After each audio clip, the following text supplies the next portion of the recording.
On July 17, 2021, a video shook the internet, featuring Mary Wanjiru, a Kenyan girl who had been thrown from the second floor by her Saudi Arabian employer. Please, please help me, my fellow Kenyans. I beg you, please take me back home. They said tomorrow they'll take me from here, and I don't know where they want to take me.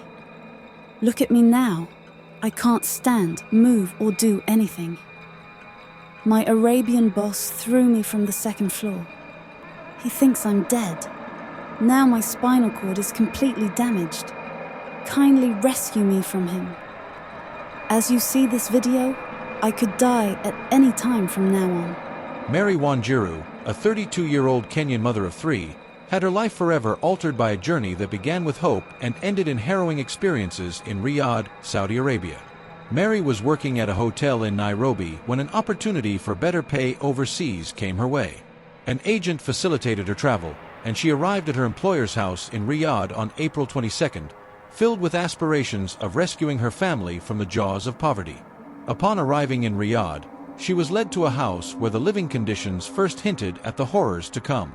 The first thing I saw when I entered that room was a pair of shoes. I started asking myself, did the previous house care leave barefoot? I was confused, but I let it go. The room smelled so bad, I couldn't even imagine it. I had to sleep upside down to avoid the smell, but it didn't help. The next morning, I started to clean the room. While cleaning, I found the towel covered in paper. I thought it was causing the bad smell, so I threw it in the dustbin. But then I saw something worse. There were drops of blood on my bed. I checked the mattress. It was stacked with 3 layers. I removed the first mattress and found blood on the second one. I removed the second mattress. The third one was even worse. I started asking myself, did the girl who was here before have no cortex to use? But the blood was too much. It was like someone had been stabbed. The amount of blood was so much no one could lose that much and still survive. Despite the alarming signs, Mary's employer's family showed her no tasks typical for a maid. Instead, she found herself in a house of secrets and silent threats. One day, my boss's wife let me enter their house for the first time. Outside the house, there was an annex, a small room where my boss would go to perform his Islamic prayers. It was completely dark. On July 15th, her employer's wife instructed her to cook enough food for 2 days, an unusual request that first sparked Mary's suspicion. The following day, she witnessed her employers moving an object that was ominously wrapped in a carpet.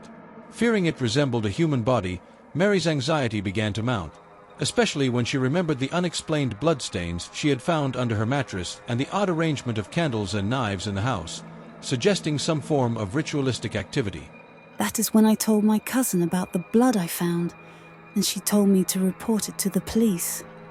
Yet, the fear of not being believed was overpowering. But I found it difficult.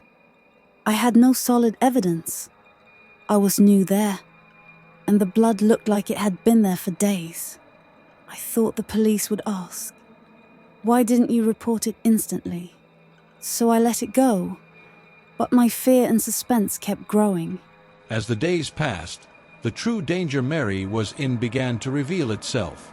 Her fears were confirmed when she overheard a chilling exchange between her employer's wife and daughter, hinting at a sinister plan to kill her. One day, their daughter came into my room. As she was leaving, I heard her talking to her mother. "Why is Mary so scared? Does she know you killed the other girl?"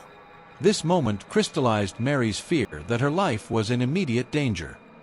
Hours later, as she was performing chores on a balcony, her employer approached her from behind and, without warning, pushed her off the second floor. "He pushed me from the second floor," Mary recalled, her voice breaking. Miraculously, she survived the fall, landing on the roof of a nearby store. Someone in a neighboring apartment recorded the incident, and the video quickly went viral, sparking international outrage. People everywhere filled with emotion said, "Rest in peace, Mary." They demanded justice for me. But guess what? I was still alive.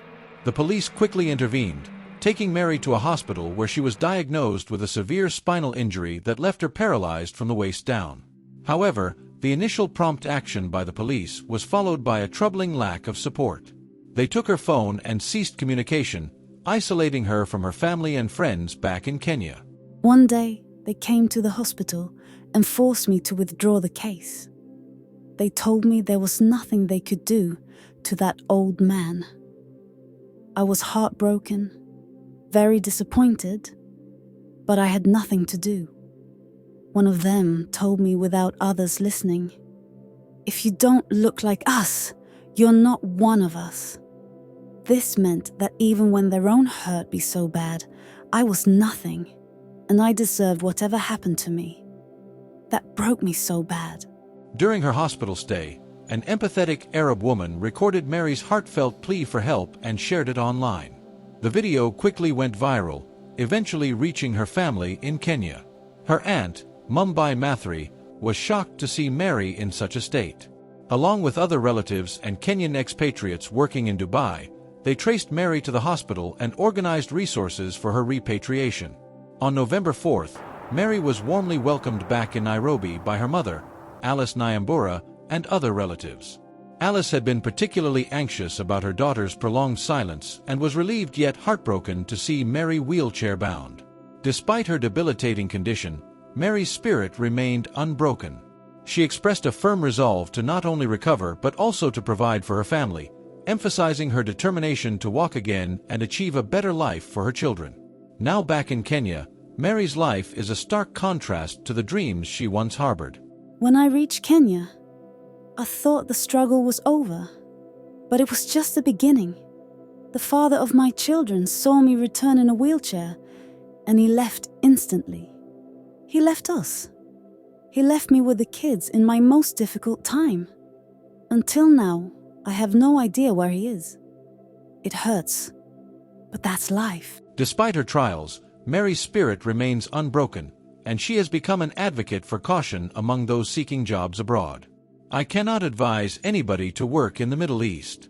That is the last place Kenyan women can decide to go," she firmly stated, determined to prevent others from suffering as she did. Mary's story is a stark reminder of the vulnerabilities faced by migrant workers abroad, particularly those from developing countries who are often misled by promises of prosperity.